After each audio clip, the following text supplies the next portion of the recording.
حضور نے فرمایا کہ لا تتمنوا لقاء العدو، یاد رکھنا کہ کبھی بھی دشمن سے مقابلے کی تمنا نہ کرنا، جنگ کی تمنا نہ کرنا، اس لیے کہ جنگیں ہو جاتی ہیں لیکن جب جنگیں مکمل ہو جاتی ہیں پیچھے اپنے کیا اثرات چھوڑتی ہیں یہ دیکھیں کہ فصلیں اجڑ جاتی ہیں، کھیتیاں تباہ ہو جاتی ہیں، عبادت گاہیں محفوظ نہیں رہتی،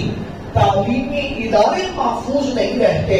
صحت کے ادارے ہاسپٹل تباہ ہو جاتے ہیں۔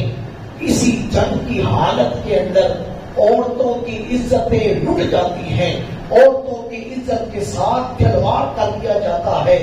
بوڑھوں کا احترام نہیں رہتا، کبھی بھی جنگ کی آرزو نہ کرنا۔ پھر آپ نے ارشاد فرمایا فَاسْأَلُوا اللَّهَ الْعَافِيَةَ، اللہ سے ہمیشہ سوال کرنا تو عافیت کا سوال کرنا۔ عافیت سے مراد کہ کہیں پہ ظلم و ستم نہ ہو، کہیں پر عزتیں نہ لوٹے، کہیں پہ فتنہ و فساد نہ ہو، کہیں پہ انتشار جو ہے وہ نہ پھیلے، ایمان محفوظ رہے، عزتیں محفوظ رہے، آبرو محفوظ رہے،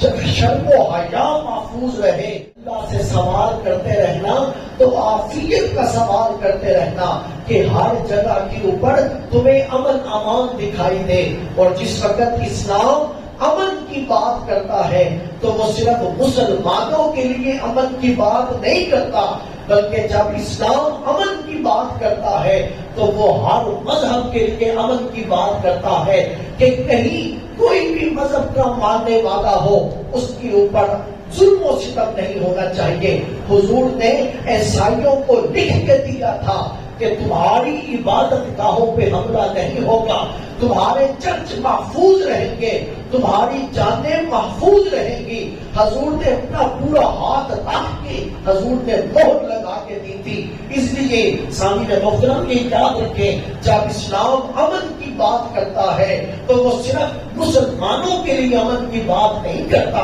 اسلام امن کی بات کرتا ہے تو پوری اسٹیٹ کے اندر جتنے لوگ آتے ہیں، جتنے غیر مسلم آتے ہیں، سب کی امن کی بات کرتا ہے۔ اس لیے حضرت سیدنا فاروق اعظم سے عیسائی لوگ یہ کہا کرتے تھے عمر اتنا سکون تو ہمیں اپنی حکومت میں نہیں تھا جتنا سکون ہمیں تیری حکومت کے اندر ہے۔ اسلام بات کرتا ہے تو پوری عالمی امن کی بات کرتا ہے۔